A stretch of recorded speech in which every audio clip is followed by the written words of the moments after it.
Okay, today we're going to review CBA4.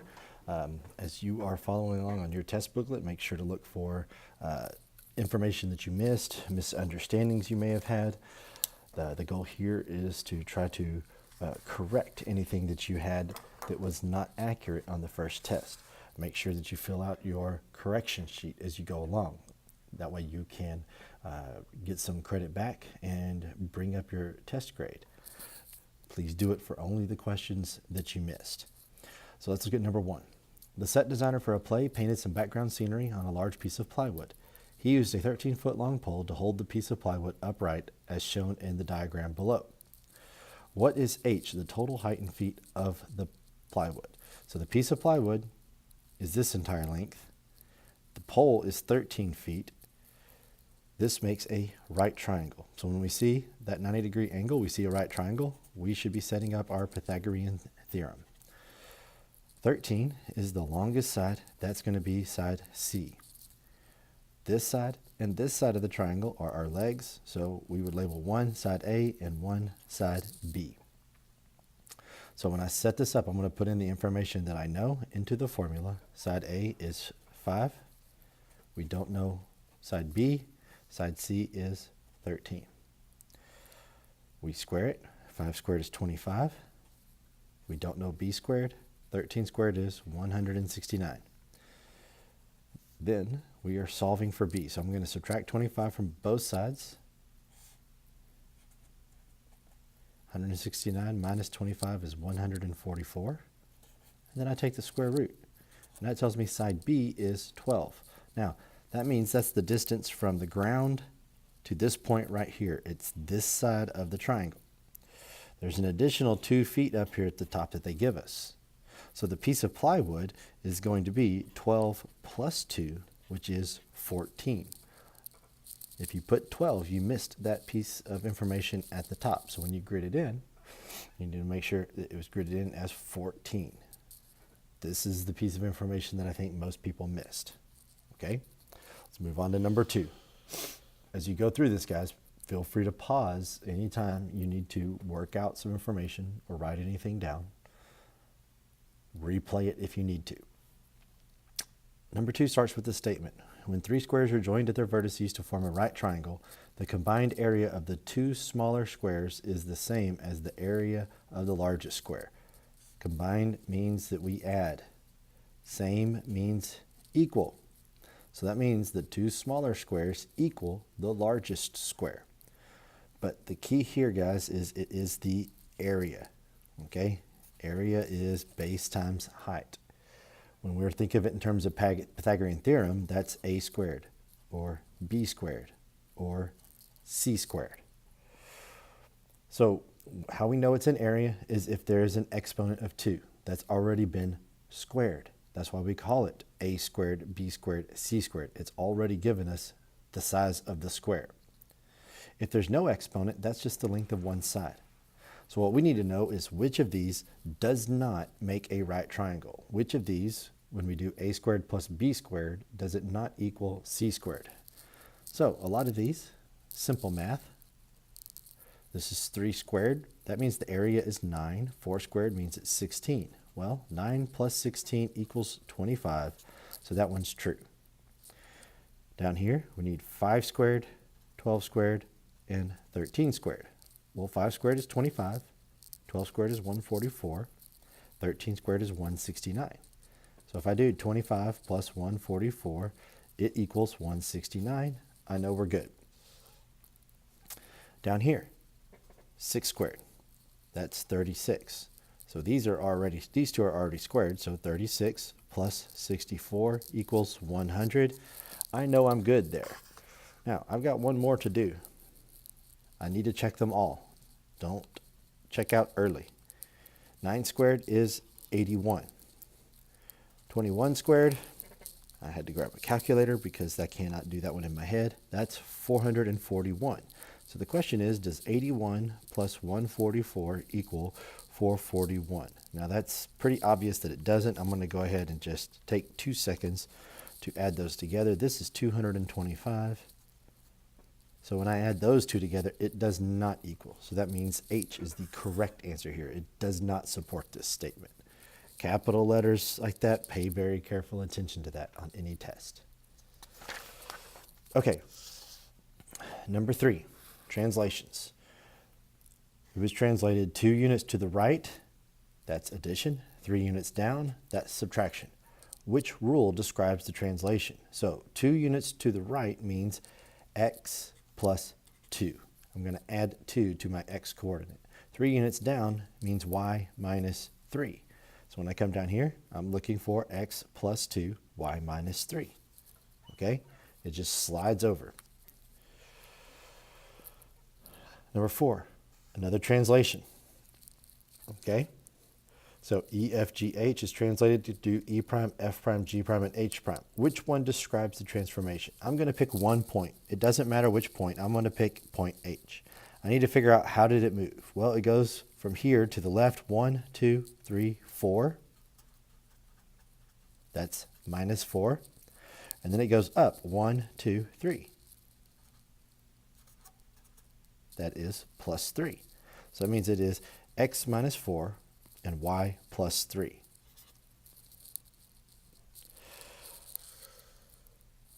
Number 5, a triangle is graphed on the coordinate grid and then reflected across the y-axis. If the center of the original triangle is located at x, y, which ordered pair represents the center of the new triangle after the transformation? So we talked about in class the algebraic representation. If we flip across the x-axis, the y-coordinate changes.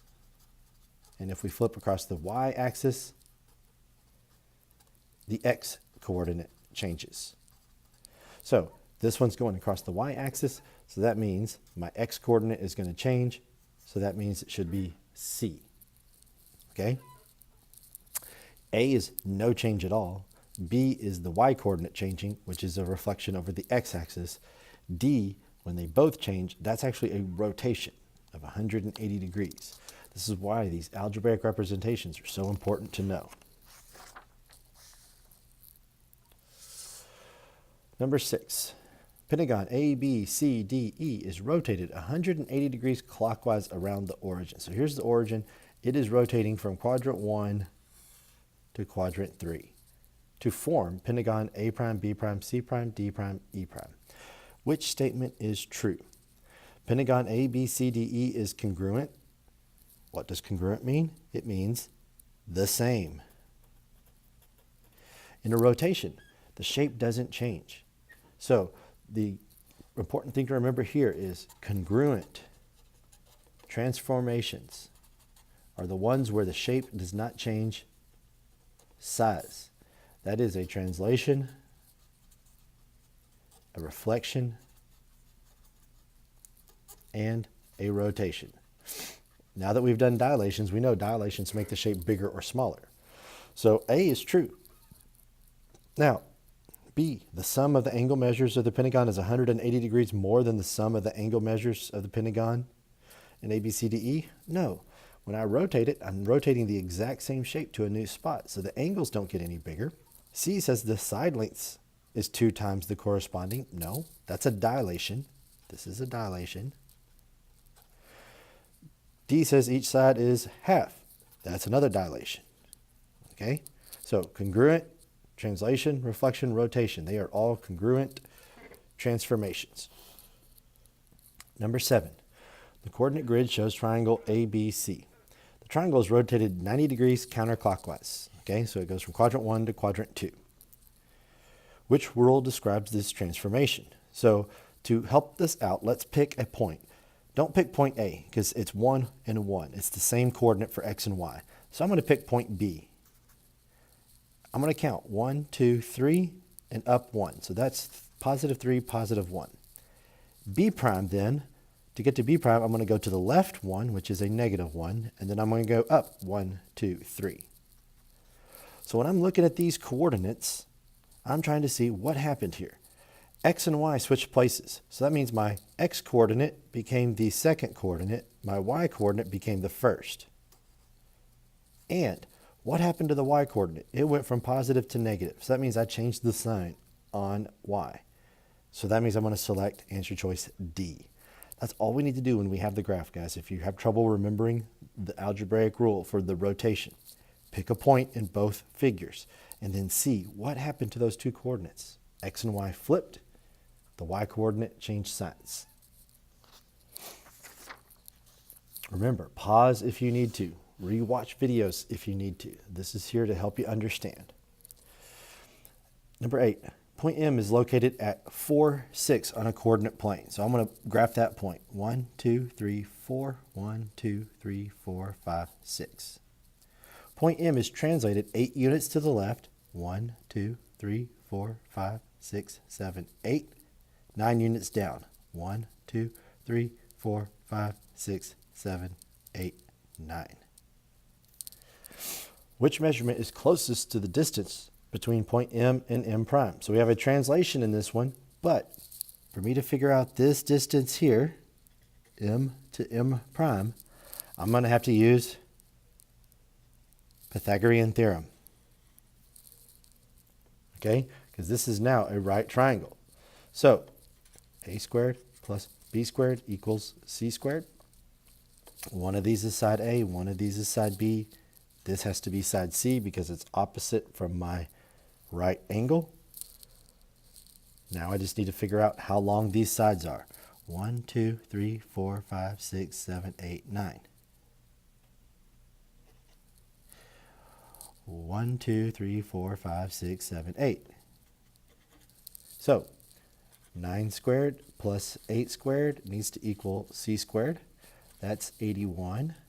That's 64. Now when I add those two together, I'm going to do 81. Sorry, I have my calculator off screen here. 81 plus 64. That gives me 145. Now, the question down here says which one is closest. So when I take the square root of 145, okay, when I plug that into my calculator, Control x squared 145, and I hit enter, I get 12.04. That is closest to 12 units. 12 is longer than A and B, so that is a good, reasonable answer. C doesn't work because it's the same length as a leg. A doesn't work because the hypotenuse would be shorter. B is just adding A and B together. We never just add the two sides together. You have to square them first. Number 9, determine the distance between these 2 points and round your answer to the nearest hundredth. That means 2 decimal places.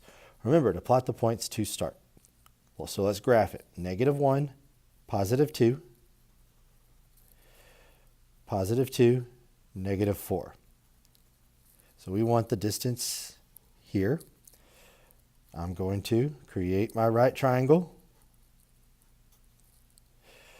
This is side A, this is side B, this is side C, opposite from the right angle. Count 1, 2, 3, 4, 5, 6. Count 1, 2, 3. So Pythagorean theorem. A squared is 3. B squared is 6. I'm solving for C squared. 3 squared is 9. 6 squared is 36. Still solving for C. We add those together, that is 45. So then I need to take the square root of both sides. Now, square root of 45, Control x squared, I'm going to put in 45, and I get 6.7082. So we're all rounding to the nearest hundredth. That means this is the second decimal place. So I'm going to look at that digit right there. This 8, it's more than halfway to the next number. So that means when this rounds, C is going to be approximately 6.71. Now, obviously, you're gridding this on an answer sheet. So what we're doing is we're just trying to check our math today to make sure that we did the math correctly on your test. Last question. The coordinates of the vertices of a quadrilateral are 1, 2, 1, 4, 3, 4, and 4, 2. It's reflected across the x-axis to create quadrilateral P prime, R prime, S prime, and T prime. Now, we just went over this. If we go across the x-axis, it's the y that changes. Okay? The y-axis means x changes.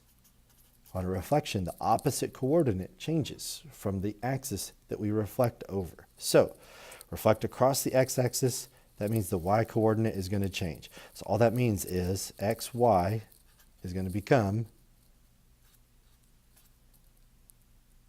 x negative y. Now you can draw this one on here if you want to. You can do the reflection and you can see what happens on a coordinate. All we got to do is remember that rule on reflections. If we reflect on the x-axis, the y-coordinate changes. If we reflect over the y-axis, the x-coordinate changes.